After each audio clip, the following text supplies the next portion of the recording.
안녕하세요. 재외동포청 유튜브 구독자 여러분, 퍼커셔니스트 공성현입니다. 현재 독일 슈투트가르트에서 거주하고 있으며 서울에는 연주 일정으로 잠시 입국해 있습니다.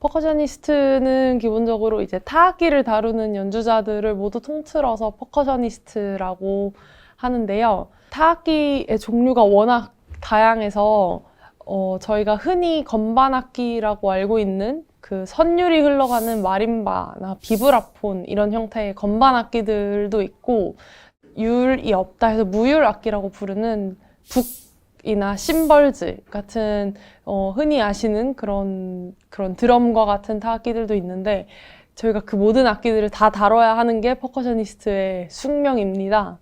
그래서 저도 마림바, 비브라폰, 그 다음에 뭐 북들을 여러 가지 드럼셋처럼 모아놓은 멀티 퍼커션 셋업이라는 장르의 악기도 있고, 바디 퍼커션, 몸을 때리면서 곡을 하는 경우도 있고요. 팀파니, 스네어 드럼 이런 악기들도 모두 다 통틀어서 다뤄야 하는 게 퍼커셔니스트입니다. 저는 개인적으로 마림바라는 악기에 처음 반해서 악기를 시작했다 보니 그 애정이 남다른 것 같긴 한데요. 그런데 요즘 들어 점점 이제 그 다양한 퍼커션의 범주에 눈을 뜨고 있다 보니 저도 뭐 멀티 퍼커션 셋업이나 아니면은 바디 퍼커션 같은 경우도 굉장히 즐기면서 관객분들께 많이 보여드리고 있습니다. 저는 굉장히 귀여운 이유로 타악기라는 악기를 처음 접했는데요. 초등학교를 다닐 때 방과후 오케스트라가 있어서 친구들과 그 오케스트라를 함께 하고 싶은 마음에 무작정 오케스트라에 찾아가서 이제 들어가고 싶다라고 선생님들께 말씀을 드렸고, 그때 추천을 받은 게 타악기였어요. 제가 피아노만 연주를 할 줄 알았는데 선생님들이 리듬감이 좀 있는 것 같으니 타악기를 해보아라 이렇게 추천을 하셔서 되게 얼렁뚱땅 타악기를 시작하게 되었는데, 그때 오케스트라 뒤에서 북을 치고 하는 게 재미있더라고요. 그래서 우연히 마림바라는 악기를 만나게 되었는데 그 소리에 제가 정말 첫눈에 반했다고 표현을 할 수 있을 것 같아요. 그 어린 나이에 그 소리를 듣고 바로 마음을 뺏겨서 이 악기는 바로 연주해보고 싶다라고 이제 의사를 내비친 후 그때부터 계속해서 애증의 관계를 이어가고 있습니다. 흔히 퍼커션 하면 이제 스틱으로 악기를 연주하는 장면을 많이 알고 계실 텐데요. 얘는 이제 마림바를 연주할 때 사용하는 스틱입니다. 그래서 이름이 따로 있어요. 말렛이라고. 보통 이렇게 큰 머리 부분이 있고 대 부분이 있어서 대를 보통 이렇게 손으로 잡고 연주를 하게 되는데, 머리 안에는 고무나 아니면 뭐 금속이나 이런 식으로 안에 동그란 소리를 내게 하는 그 주 장치가 있고, 그 고무를 실로 감싸서 이렇게 부드럽게 소리를 나게 만든 게 말렛입니다. 이 친구는 베이스 드럼, 흔히 큰 북이라고 아시죠? 이따만한 큰 북을 쳐야 하기 때문에 얘는 뭐 머리가 더 크고 대도 더 두껍습니다. 그래서 낼 수 있는 소리가 달라요. 저는 제 개인적으로 이야기를 하는 음악가가 되고 싶어 하는 것 같아요. 그래서 물론 음악을 들려드리고 있는 그대로 뭐 화려한 기술을 보여드리고 이런 것도 굉장히 매력적이겠지만 퍼커셔니스트이기 이전에 또 뮤지션이고 음악가이기 때문에 이 음악으로 내가 사람들에게 왜 다가가고 싶은지, 어떤 이야기를 들려주고 싶은지에 조금 더 중점을 두고 연주 연습이나 공연을 보여드리려고 기획을 계속 하게 되는 것 같습니다. 그 계기가 유럽에는 워낙 연주 필드나 아니면 국제 콩쿠르의 필드가 워낙 넓게 펼쳐져 있고 다양하게 경험을 할 수 있는 것 같다고 제가 인식이 돼서 외국에 한번 나가서 활동을 해보고 싶다 아니면 공부를 해보고 싶다라고 생각을 했었는데 제가 처음에 이제 스위스 제네바에서 열리는 콩쿠르에 한번 참가를 했었는데 거기서 심사위원으로 만난 게 현재 지금 저희 교수님이세요. 제가 그때 어린 나이였는데 또 그 국제 콩쿠르에서 그 심사위원 분을 보고 반해서 저분께 꼭 한번 배워보고 싶다라는 마음에 어디에 계신지 찾아봤는데 슈투트가르트에 계신데요. 슈투트가르트가 어딘지도 저는 모르는 도시였는데 정말 교수님 한 분을 보고 저분께 한번 배워보고 싶다라는 일념을 가지고 슈투트가르트에 나가보게 되었습니다. 되게 정말 끝없이 펼쳐지는 문화 차이였던 것 같은데 유럽에서는 일과 삶을 되게 분리하는 경향이 있더라고요. 근데 저는 한국에서 살면서 삶을 불태워서 연습하는 방법밖에 몰랐던 사람인데 독일에 딱 가서 그 똑같은 방식으로 연습을 하려고 하니 이제 친구들과 교수님들이 되게 이상하게 봤던 기억이 있어요. 그만두고 나가라.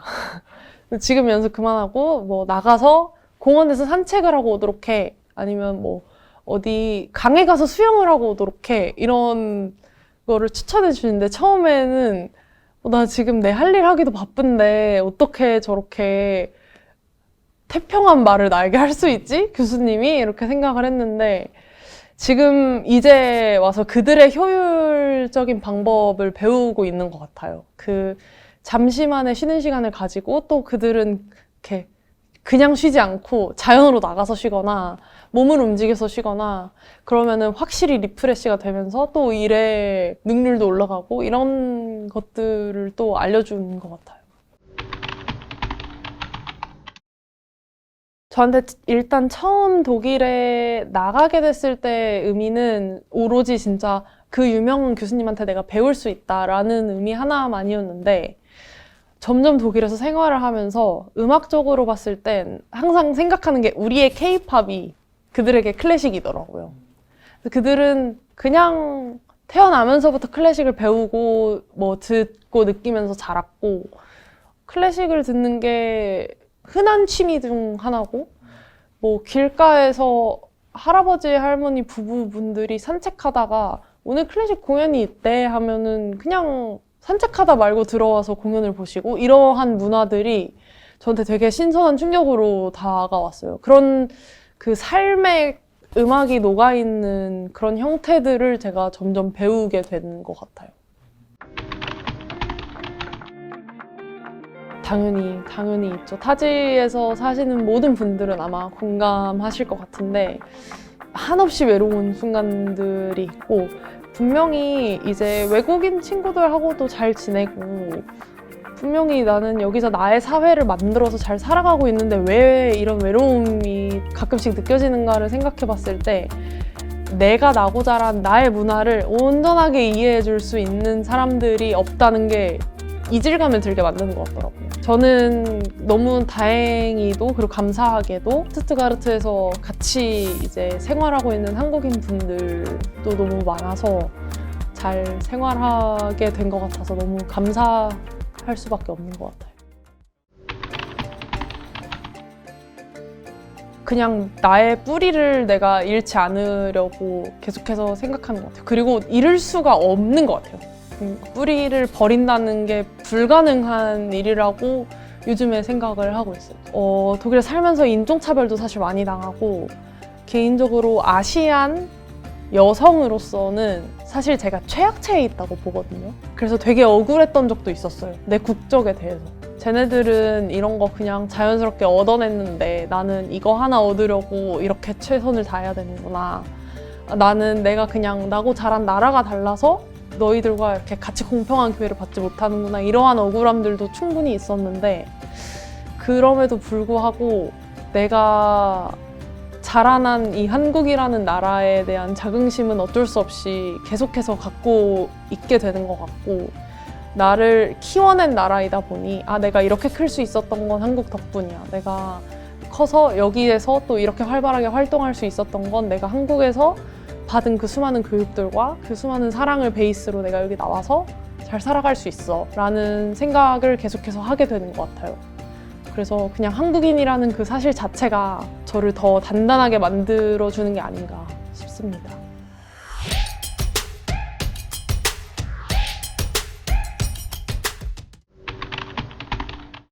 사실 정말 뿌듯하기는 하고, 제가 이제 한국에서 공부를 할 때 되게 선망의 대상으로 바라보던 콩쿨이었어요. 감히 내가 참가나 해볼 수 있을까라는 생각을 한국에서 대학교를 다니면서 했던 기억이 났어요. 근데 거기에 참가를 할 수 있게 됐고, 그 참가자들과 내가 견줄 수 있게 됐고, 거기서 내가 수상을 할 수 있게 됐다는 그 사실이 많은 생각을 들게 하더라고요. 굉장히 뿌듯하기도 하고, 너무 감사하기도 하고, 불가능할 거라고 생각했던 일을 실현시킨 그 감격이 아직까지 남아있는 것 같습니다. 흔히 생각하시는 클래식 공연과는 굉장히 다른 형태로 아마 흘러갈 것 같고요. 제가 유럽에서 꼭 들려드리고 싶고 보여드리고 싶었던 곡을 갖고 오려고 열심히 노력을 해서 갖고 왔고요. 연극적 구조로 사실 음악회라기보다 조금 더 하나의 공연이 되지 않을까 싶어요.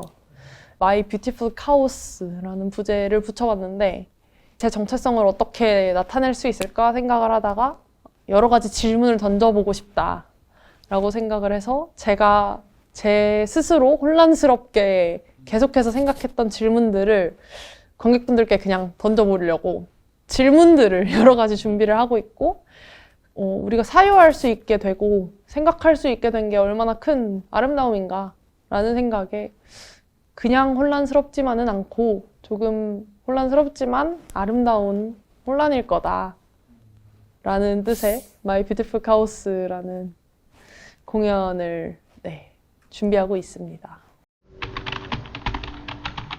실제로 이제 후배들 중에 유학을 많이 꿈꾸고 상담을 걸어오는 후배분들이 많았는데, 제2의 공성여는 꿈꾸지 말라고 얘기하고 싶고요. 각자의 개척해 나갈 길이 분명히 있을 거고, 유학을 나가든 유학을 안 나가든 아니면은 뭐 외국에서 어디에서 살게 되든 그 걸어가고 싶은 길이 분명히 있다면 분명히 갈 수 있을 거라고 저는 얘기하고 싶어요. 되게 불가능할 거라고 생각했던 모든 일들이 가능해지는 거를 본 사람으로서, 많은 후배분들도 불가능하지 않을까라고 의심하는 그 모든 것들이 사실상 가능하다는 거, 확신만 가지고 걸어가면 분명히 가능할 거라고 응원해주고 싶습니다.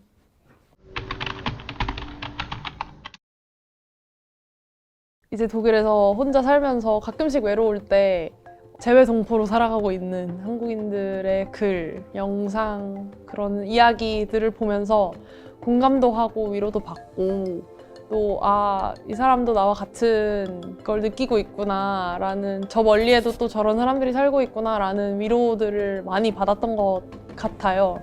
그래서 지금도 해외에 살고 계시는 모든 한국인 여러분들께, 또 독일 슈투트가르트라는 또 도시에서 이렇게 열심히 살고 있는 한국인이 한 명 더 있다는 그 공감과 위로를 한번 드려보고 싶습니다. 저희는 외로움을 가지고 있지만 또 그 깊은 뿌리를 가지고 한국인으로서 자긍심을 가지고 살아가고 있는 모든 재외 동포들일 거라고 생각을 해요. 밥 잘 챙겨 드시고 항상 힘내서 잘 살아가시기를 제가 또 멀리서 응원하겠습니다. 지금까지 퍼커셔니스트 공성현이었습니다. 인터뷰 봐주셔서 감사합니다. 모든 재외동포 여러분들께 화이팅!